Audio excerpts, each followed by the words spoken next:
Hi, my name is Maxime Calvé. I'm an anthropologist at the Humboldt University in Berlin at the Excellence Cluster of Matters of Activity. Hi, I'm Jen Clarke, and I'm an anthropologist and artistic researcher based in Scotland. The series of exhibitions, Fieldworks, points toward the many resonances between artistic and anthropological processes.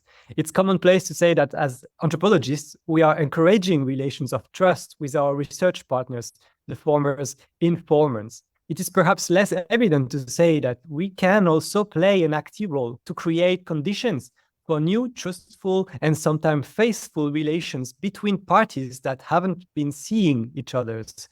Most of us aren't science haters, but we know how Western knowledge is incorporated in policymaking and the role it plays in the rule of expertise and algorithmic powers on the global scale. Anthropologists fight for other kinds of knowing to be taken seriously. And many generations of artists have also explored the possible bridges in their own kaleidoscopic ways. The inspiration for this exhibition, Fieldworks 2, Generating Ecologies of Practice, comes from a series of texts published by Isabelle Stengers and Didier Debèze on the notion, or more precisely on the call for ecologies of trust. Debèze and Stengers' argument includes the proposition for the cause of the illness. The way research is done in most contexts today is permeated with a fear of being fooled, and debuking all sorts of non-scientific, non-Western nonsense is what modern science has been doing since its inception. Establishing the possibility of life together, of a living with that addresses the needs and conditions of many actors, cannot involve hammering the truth on other people or disregarding the rhythm of their responses. Establishing the possibility of life together, of a living with, must be what Felix Guattari called the polyphonic art of generating the conditions for a good life together. It is a necessarily aesthetic engagement with the stuff of the world and the often uncomfortable necessity of embracing the process of learning and unlearning with others. From our experience on the field, we know in our flesh that this process requires the creation of robust spaces for working it all out, and we often pay the price for it. In our pursuits, we develop our collective processes, and despite their humble proportions, these offer spaces for the restoration and the generation of trust.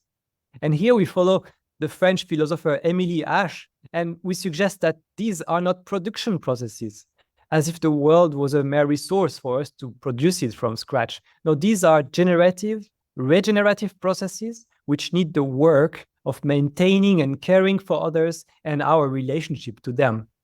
Living with is a lot of work, and it is also an art. We are only ever partly trained to do this. But how can we pursue the aesthetic task better? Jen and I feel that curating an exhibition with the field works of others is an unusual yet eminently generative way of creating such spaces within our community, and that the knowing practices of the arts is a good place to start challenging the fear to be fooled. Max. So it's a lovely place to jump off from, although I'm going to be brief. First, I'm going to talk a little bit about the themes of the work, and then I'm going to speak on behalf of the designers and just show you the website to finish. So the selected works, there are 7 different individuals working at this intersection of art and anthropology, and they're all exploring various modes of living with nature, living with family, living with infrastructure. And it's this living with through our connections to fish, plants, land, water, from the Salish Sea in West Coast Canada to plant life in Africa, considering sound and water pollution in Barcelona, food and seeds in New Zealand. Certain themes occur, and particularly themes of loss, including losses of quality, losses of memory, of presence, time, labour, resources, intimacy, and voice. So these projects, as I indicated, are inherently collaborative, involving collectives and in one case an Indigenous group in the creation of the work. And what's wonderful about this online exhibition is that we're able to feature quite diverse digital media ways in which collectives have been working across drawing and sound, graphic work and soundscapes, moving image and photography, for example. Now, I want to speak now on behalf of the designers, and to do so, I just want to show you the website homepage for Fieldworks 2.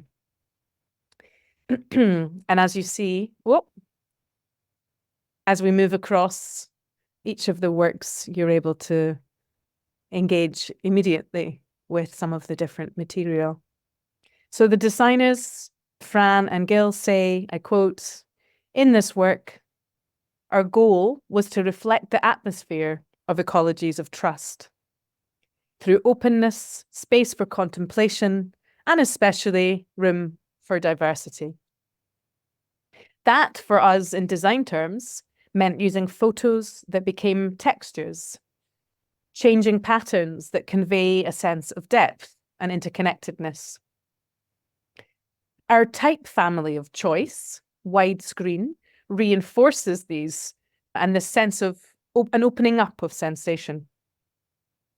The title face, which is called mixed case, features characters of all sorts of widths in dialogue with the acknowledgement of different modes of being and being non-hierarchical. We combine vibrant colours and high contrast with the big type sizes to create a joyful and playful design, all the while elevating the works in a kind of tender and contemplative journey. And they finish by saying they're very happy for having designed this website in partnership with Max and I. And they say, which are always trustful, supportive, caring, and creative attitudes that embody our theme. And this last thing I wanted to say is simply that we, like Fieldworks 1, where we were able over the course of a year to explore a series of online conversations with the artists and guests that became really wonderful short podcasts. We're hoping to be doing the same for this exhibition. So thank you very much if you've got this far in watching our short introduction to the exhibition. And of course, with thanks to EASA, Max and I are looking forward to seeing you all in person next week. That's all from me. Thank you so much. And thank you to the artists who responded to the call. Bye-bye. Bye, everyone.